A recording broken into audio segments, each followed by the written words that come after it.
Good morning students. Today's video related to PT test question paper. तो यहाँ पे जो क्वेश्चन पेपर आपको दिया गया था उसको हम यहाँ पे सॉल्व करेंगे। तो आपको जनरली जो 9th क्लास में जो पैटर्न आपको सीबीएसई के रिगार्डिंग जो समझाया गया था उसी पैटर्न पे ये क्वेश्चन पेपर जो है फ्रेम किया गया था। और तो बहुत ज़्यादा आपको हार्ड वर्क करने की ज़रूरत है रिगार्डिंग द बोर्ड एग्ज़ाम। जो मिस्टेक्स आपने यहाँ पे किए हैं हम उन मिस्टेक्स के बारे में भी आपको बताएंगे। तो देखिए, मल्टीपल चॉइस क्वेश्चंस आपको दिए गए थे जिनमें मैंने जो है सिर्फ 3 क्वेश्चंस दिए गए थे और आपको ये 3 मार्क्स के लिए थे। Where did the round table conference take place? तो उसमें आपका ऑप्शन 3rd था London. Second is the name the association form by BR Ambedkar for the Dalits. तो यहाँ पे जो है वो है आपका depressed class association. And in C, in which sector does manufacturing industries fall? यहाँ पे मैन्युफैक्चरिंग इंडस्ट्री पूछा गया है कि वो कौन से सेक्टर में आती है, तो वो है आपका सेकेंडरी सेक्टर। अब यहाँ पे मोस्ट ऑफ स्टूडेंट्स ने जो मिस्टेक की है मैं आपको बता दूं कि आपने यहाँ पे क्वेश्चन नंबर 4 था आपका मल्टीपल चॉइस क्वेश्चन नंबर 4, और यहाँ पे जो ऑप्शन आप राइट करते हो आपने ए में जो आपका ऑप्शन था वो 3rd था। अब स्टूडेंट ने क्या किया, सिर्फ 3rd राइट कर उसने छोड़ा है। So you have to write the option word also. Okay, now the fill in the blanks. There are the 3 fill in the blanks. The first is dash is the only industry in India having self-reliant position. तो वो है आपकी textile industries. Second one is the dash led the peasants movement in Awadh. तो बाबा रामचंद्रा है ये। And third one is dash was the Hindu religious nationalist group। तो ये जो है जनरली मोस्ट ऑफ आपके स्टूडेंट का आंसर रॉन्ग है। बहुत सारे लोगों ने यहाँ पे नेशनलिज्म हिंदुज्म क्या क्या लिखा है पता नहीं, लेकिन इसका जो राइट आंसर है वो है हिंदू महासभा। ऐसा नहीं है कि राइट आंसर बच्चों ने नहीं किया है बच्चों, लेकिन मोस्ट ऑफ जिन्होंने लिखा है उनके सारा ये आंसर रॉन्ग है, ये वाला आंसर रॉन्ग है। और उसकी जगह राइट आंसर है आपका हिंदू महासभा। अब ट्रू और फॉल्स यहां पे थे। Give reason for your answer. तो यहां पे देखिए रीजन कब दिया जाता है, रीजन दिया जाता है जब आपका आंसर जो है वो दिया गया स्टेटमेंट जो फॉल्स होता है, तब आपको राइट स्टेटमेंट राइट करना होता है। ओके, तो यहां पे फर्स्ट जो स्टेटमेंट था, Simon commission was rejected because it did not have a single Indian member. तो ये स्टेटमेंट एकदम ट्रू है क्योंकि कोई भी वहां पे सिंगल इंडियन जो उस कमीशन का मेंबर नहीं था, तो राइट है ये। Second one, the first image of Bharat माता क्रिएटेड बाय बंकिम चंद्र चट्टोपाध्याय। ये भी ट्रू है आपका। यहां पे देखिए इमेज, फर्स्ट इमेज, तो वो आपके बंकिम चंद्र चट्टोपाध्याय थे, तो ये भी आपका ट्रू है। And third, paper is manufactured from wood, sugar from sugar cane, iron and steel from iron ore, and aluminium from bauxite. तो ये भी ट्रू है क्योंकि यहां पे देखिए कि पेपर के लिए जो है वो रॉ मटेरियल वुड है और शुगर के लिए जो रॉ मटेरियल शुगर केन है, आयरन एंड स्टील के लिए रॉ मटेरियल आयरन ओर है, और एल्यूमिनियम के लिए रॉ मटेरियल बॉक्साइट है। तो ये सारा का सारा आपका राइट है। तो ये तीनों जो ट्रू एंड फॉल्स दिए थे, ये तीनों के तीनों स्टेटमेंट्स जो हैं वो आपके राइट हैं। Now answer the following question. तो देखिए यहां पे अब कितना राइट करें, 1 मार्क का क्वेश्चन था ये और 11 क्वेश्चंस आपके दिए गए हैं, तो एटलीस्ट 30 वर्ड्स आर इनफ।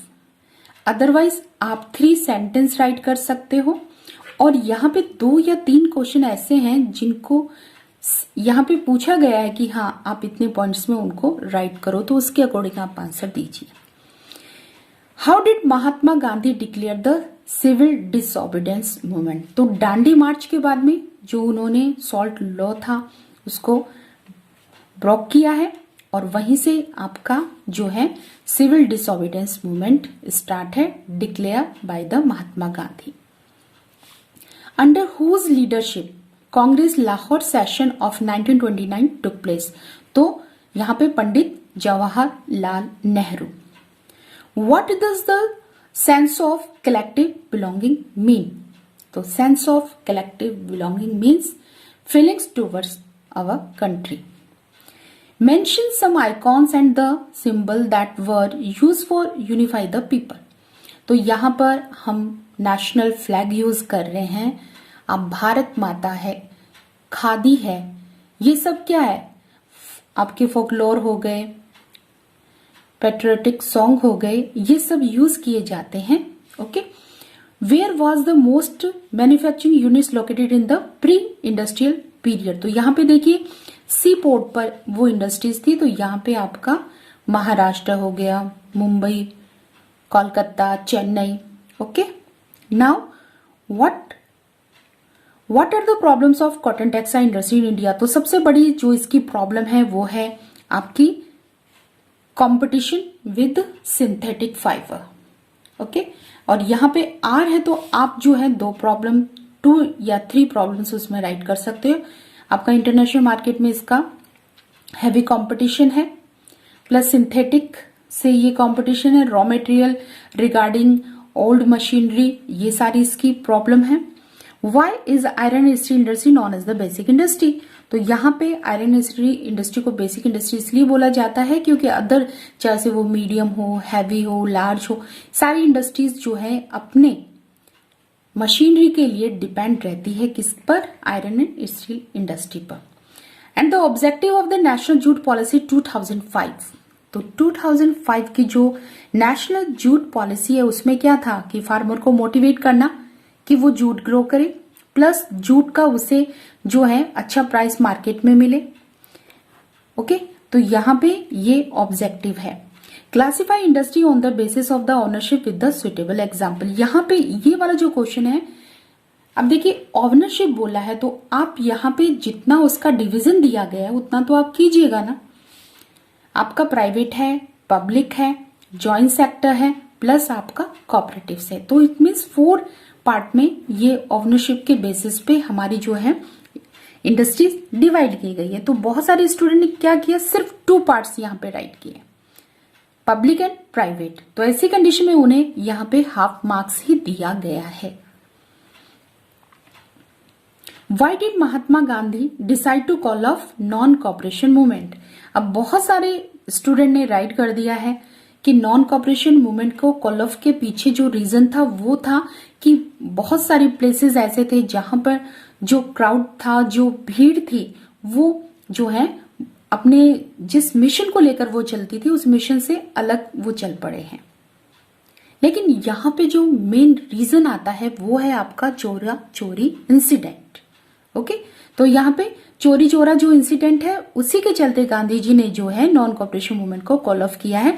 अगर आपने चोरा चोरी जो वर्ड है वो मेंशन नहीं किया है अपने आंसर में, तो ऐसी कंडीशन में मैंने सिर्फ आपको हाफ मार्क्स ही दिया है।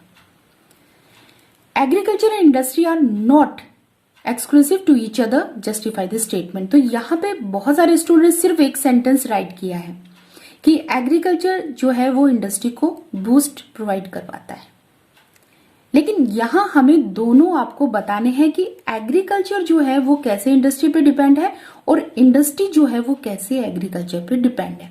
इट मीन्स यहाँ पे एक दूसरे के ऊपर उसकी जो डिपेंडेंस है वो आपको बतानी थी। अगर आपने सिर्फ एक सेंटेंस राइट किया है कि agriculture depend on the industry, ऐसी कंडीशन में मैंने आपको सिर्फ हाफ ही मार्क्स दिए, और आपने दोनों एक दूसरे को ऊपर उनकी डिपेंडेंस बताई है तो फिर वो 1 मार्क्स डिजर्व करता है। Clear this? तो ये था आपका PT1 का क्वेश्चन पेपर जो हमने सॉल्व किया है। अब हम ऐसे 1 पे आते हैं। तो यहाँ पे जैसे ही मैंने सिलेबस आप लोगों के व्हाट्सएप पर पोस्ट किया था तो तुरंत स्टूडेंट ने पूछा कि ma'am mineral and energy resource वाला जो चैप्टर है वो तो डिलीट हो चुका है, फिर आपने इस चैप्टर को क्यों दिया? हाँ, ये चैप्टर जरूर डिलीट हुआ है, लेकिन इस चैप्टर का मैप वर्क जो है वो आपके final exam, it means board exam में आएगा। Clear this? तो यहाँ पे देखिए मैंने ओनली मैप वर्क बोला है इसके रिगार्डिंग, और मैंने इससे रिलेटेड जो है मैप वर्क का वीडियो भी आपको जो है प्रोवाइड करवाया है। Clear this? The rise of nationalism in Europe, ये कंप्लीट चैप्टर आपका आ रहा है। अब एग्रीकल्चर चैप्टर है तो एग्रीकल्चर चैप्टर में भी जो है मैप वर्क रहेगा। अब ऐसा नहीं है कि सिर्फ मैंने इसी से मैप दिया है, आपका एग्रीकल्चर चैप्टर जो है उससे related question answer plus map work.